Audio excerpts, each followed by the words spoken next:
In the sterile, high-altitude air of the world's most prestigious tennis cathedrals, there is a specific kind of silence that precedes a tectonic shift. It is the silence of an establishment that believes it is secure. For years, the Women's Tennis Association has been governed by a new hierarchy, a triad of power where Elena Rybakina stands as the ice queen, a 6-foot-tall, ball-striking machine whose game is built on the ruthless efficiency of a cold front.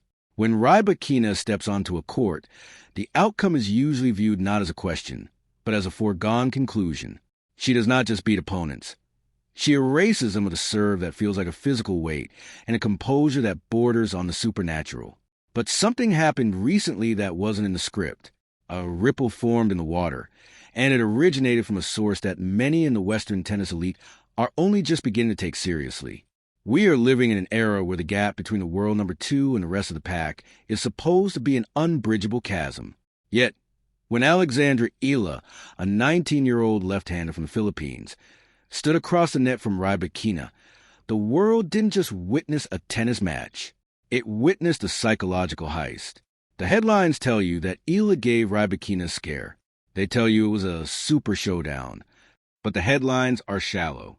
The real story is about the collapse of certainty.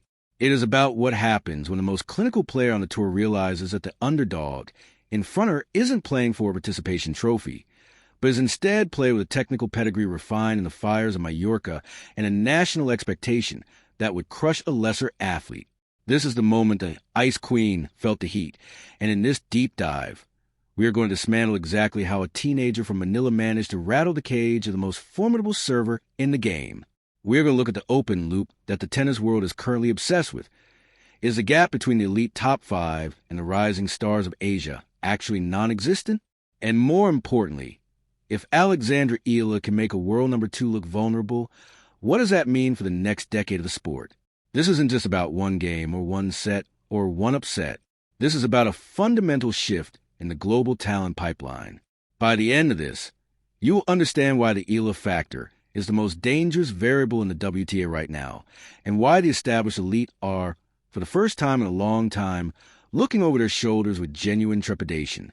To understand the magnitude of what transpired between Eala and Rybakina, we have to first understand the archetype of the modern champion. Elena Rybakina is the personification of Power Tennis 2.0. She represents a transition away from the grinding baseline rallies of the early 2000s toward a game defined by first-strike lethality. Her serve is a weapon of mass destruction, and her flat ground strokes leave opponents with no time to breathe. Coming into this showdown, Rybakina wasn't just a favorite. She was a Goliath. She had the momentum of multiple titles and the psychological armor of someone who has stared down the best in the world and won. But then there is Alexandra Eala. To the casual observer, she is a rising star. To the expert, she is a laboratory-grade product of the Rafa Nadal Academy. Since she was a child, Eala has been groomed for this specific brand of warfare. She wasn't raised on the slow, forgiving courts of local clubs. She was forged in a high-intensity, high-pressure environment of Manacor, under the watchful eye of the greatest competitor the sport has ever seen. This is the first why factor. Eala does not possess the physical height of Rybakina, but she possesses a Nadal DNA. A refusal to concede a single inch of the court and a tactical versatility that is rare in the modern baseline bash era. When the match began, the world expected Rybakina to dictate. That is her hallmark. She wins by making the court feel small for her opponent. But Eala did something brilliant. She used her left-handedness to change the geometry of court. In tennis, the lefty advantage is well documented, but against a player like Rybakina, it becomes a critical survival tool. By pulling Rybakina wide on the ad side and targeting the backhand wing with heavy, dipping topspin, Eala forced the world number 2 out of her comfort zone. She didn't try to out-hit Rybakina. That would be suicide. Instead, she tried to out-move and out-think her. As the match progressed, you could see the visible frustration etching itself onto Rybakina's usually stoic face. This is the micro deep dive into the psychology of the elite. When a top-tier player faces someone ranked significantly lower, they expect a certain level of respect for their power. They expect the opponent to miss the desperate shots. Eala didn't miss. She scrambled, she slid, and she counterpunched with ferocity that suggested she belonged on that stage. Every time Rybakina thought she had closed the door with a cross-court winner, Eala was there, redirecting the pace, using Rybakina's own strength against her. There's a specific nuance to Eala's game that often goes unnoticed. Her return of serve. Rybakina relies on free points. If you can't get her serve back, you can't build a rhythm. Eala, however, displayed a remarkable ability to shorten her backswing and block the ball back deep into the center of the court, neutralizing the Ice Queen's greatest weapon. This forced Rybakina into extended rallies, the one place she didn't want to be. Suddenly, the player who usually ends points in 3 shots was being forced into 12-shot exchanges. This is where the Kinabahan or the nervousness truly set in. The elite hate being made to feel ordinary, and for large stretches of the showdown, Eala made Rybakina look very, very ordinary. Let's look at the hidden motives of the players involved. For Rybakina, this match was supposed to be a routine tune-up, a way to maintain her ranking and sharpen her tools. But for Eala, this was a statement of sovereignty. For years, the Philippines has been a basketball-obsessed nation that looks to the world of individual sports only when a once-in-a-generation talent like Manny Pacquiao or Hidilyn Diaz emerges. Eala carries the weight of a nation that is starving for a tennis icon. Every point she won against Rybakina wasn't just a point for her. It was a point for a demographic that has historically been underrepresented in the upper echelons of the WDA. This psychological fuel is what allowed her to stay composed when Rybakina finally started to find her range. Now, to play devil's advocate for a moment, because prestige journalism requires us to look at the cold facts, some might argue that this was simply an off day for Rybakina. Critics might point to the grueling schedule of the tour, the minor injuries that plagued top players, or the simple reality that in a long season, everyone has a match where their timing is slightly off. They might say that Eala didn't rattle Rybakina as much as Rybakina struggled with her own internal calibration. And while there is some truth to the volatility of the Pro Tour, that argument misses the forest of the trees. An off day for a world number 2 usually still results in a 6-2 victory against a teenager. The fact that Eala pushed her to the brink, the fact that she forced Rybakina to dig into her reserve tank of mental toughness, is the real story. It wasn't just that Rybakina was playing poorly. It was that Eala was making it impossible for Rybakina to play well. We must also consider the political and social nuances of this matchup. Tennis is an expensive, gate-kept sport.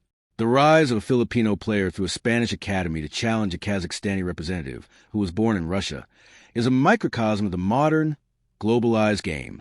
This is in the 1980s, where the sport was dominated by a few select countries. The power centers are shifting. Eala represents the new world of tennis, mobile, diverse, and technically agnostic.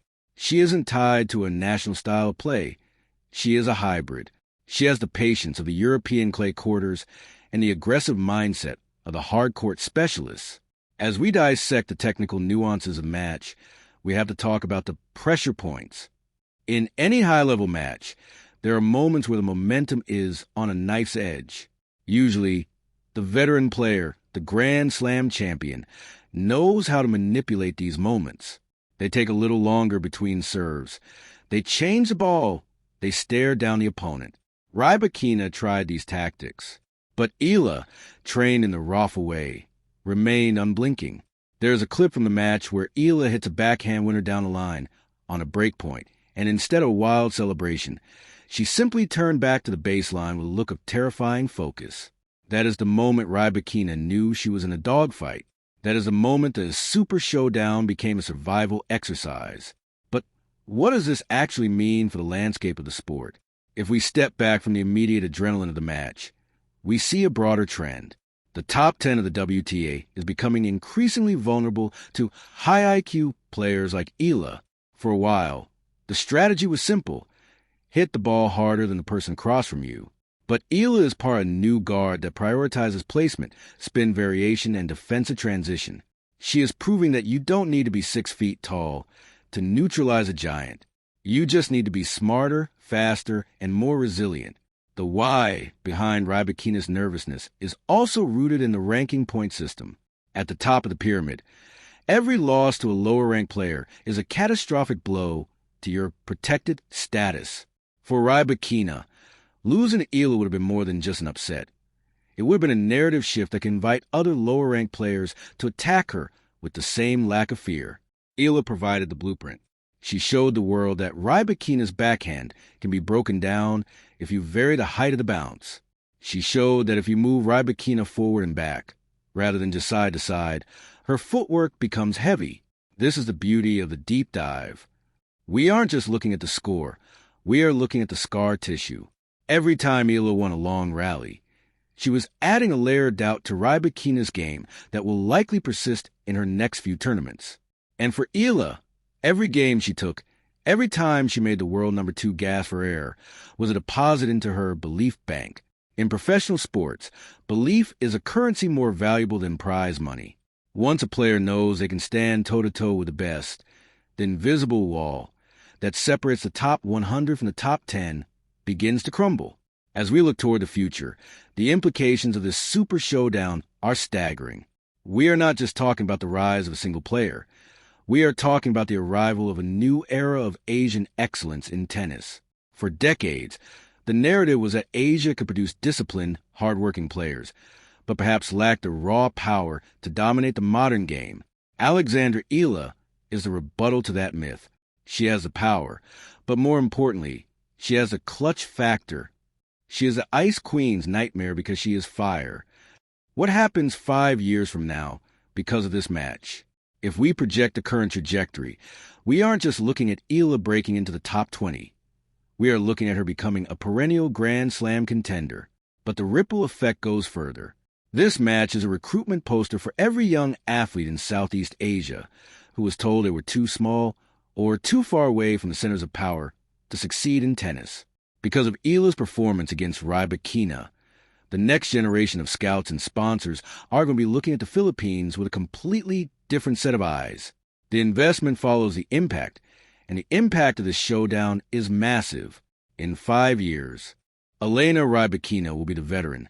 The old guard try to hold off a sea of young, versatile players who grew up watching Eala dismantle the myth of invincibility.